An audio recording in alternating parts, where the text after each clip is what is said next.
I don't really know Russell Brand. Found this new book under self-help. This is what I'm listening to it. Only 5 hours. A friend of mine told me that he thinks that Russell Brand is a genius.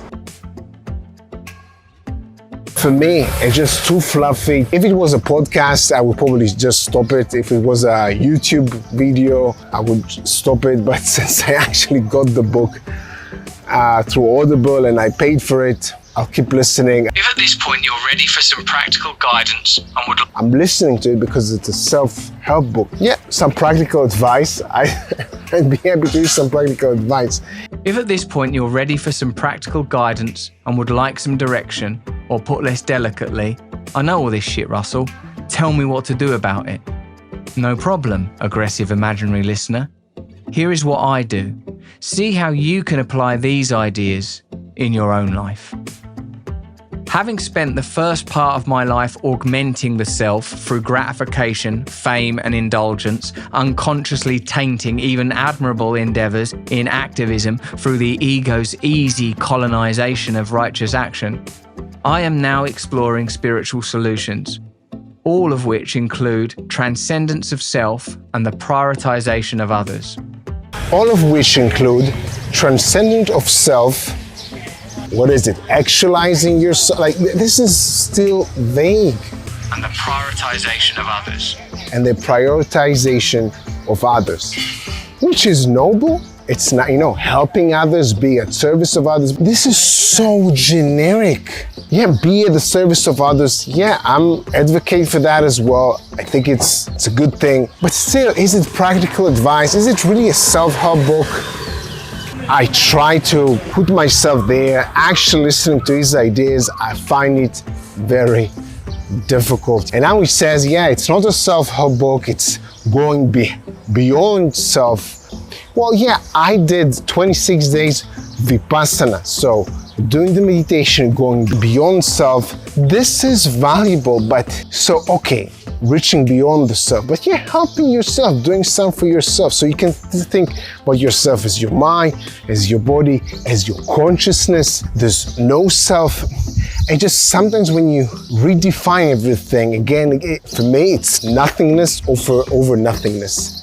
I'm also into spirituality, but I want the execution, I want power, I want exercise, things that I can actually do and squeeze more out of myself. Just an ongoing regurgitating the same ideas from different perspectives, mentioning Buddhism, mentioning meditation, yoga, but just here and there, throwing this here, this there, quote here, quote there. If you're a fan of him, maybe you'll enjoy his style, his witty, maybe you want to learn a lot of new words because he uses so much vocabulary and so many adverbs and adjectives and such long sentences. And when I finish the sentence, I can't remember the beginning of it and I can't connect. He's talking about the pandemic right now, yes, the coronavirus. He shares his opinion, and then he says this. As the systems of dominance pump themselves full of quantitative steroids in doses exceeding the 2008 zombification of capitalism,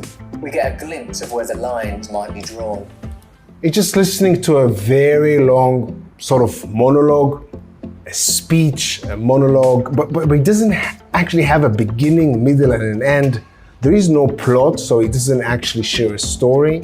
So the subtitle is Connected to the Sacred in Everyday Life. I don't see how he talks about the everyday life. He jumps on and on. He jumps between being self-aware or finding yourself or going beyond yourself. This idea, transcending yourself, and uses a lot of big words about that. So he jumps from that to politics, capitalism, coronavirus pandemic, and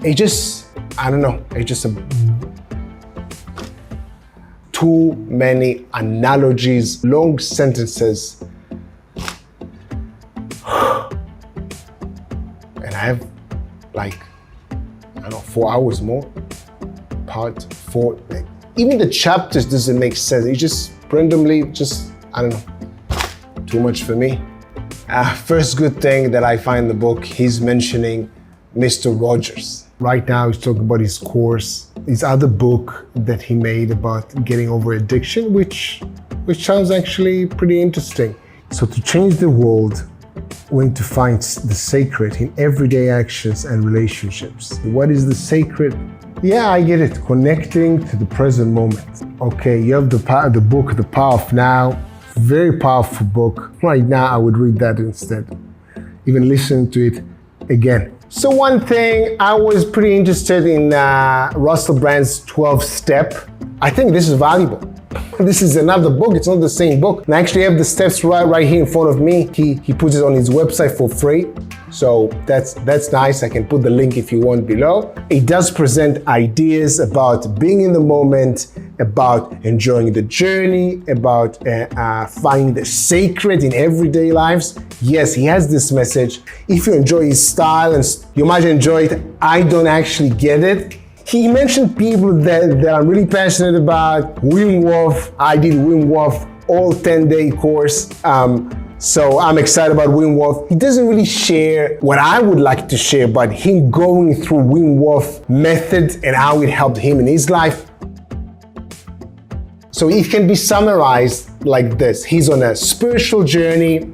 He's experiencing things in the moment rather than being on a materialistic objective, fixating on happiness determined by achieving certain goals. So yes, he's all about the journey. Yes, he's about experiencing the moment. It's not about the materialistic stuff. The book even doesn't give me actual story, with things changing, entertaining as a story. Like I read Matthew McConaughey, Green Lights. Very entertaining. Yes, so there's a real story there. There's a beginning, middle, and end. There's many. Finally, I'm done with the book.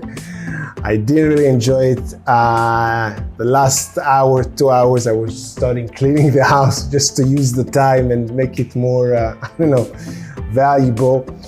At a certain point in time, I'm not sure if I should, I would jump to the book version of it, if it exists, to see the structure of the book, the chapters, the things. There's no structure. He touches so many different subjects, it doesn't actually make much sense together. So this channel, knowledge versus power. So I try to give you the best feedback I can give you to consume something, if it will give you knowledge or power.